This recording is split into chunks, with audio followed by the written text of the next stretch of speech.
తోట అంతా మెషర్మెంట్ చేసి వాళ్ళకి రాయేసి ఇవ్వండి అయ్యా. ఆ పని నువ్వే చూడాలి. ఏంటి గణేష్ ఏం చేశాడు?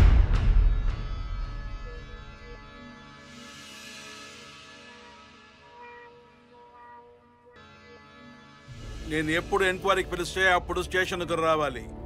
హలో, ఏం జరిగింది గణేష్ కి చెప్పేసేలండి. ఏమైంది అంటున్నాడు గణేష్ కి? ఏమీ తెలియలేదు.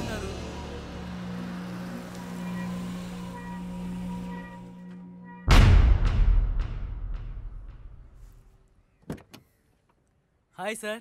Hi Charles. సారీ లేట్ అయిందా సార్? నో ప్రాబ్లం, నీకోసం వెయిట్ చేశాం. ఈ గణేష్ కేసు గురించి మాట్లాడకే నిన్ను కలవాలన్నా. నేను ఫోన్ చేసా కానీ మీరు అనుకున్నా కానీ అందుకే మిమ్మల్ని ఇక్కడ రమ్మన్నా. ఫోన్ వచ్చింది సార్. గర్ల్ ఫ్రెండ్స్ అంటేనే ఇబ్బంది సార్.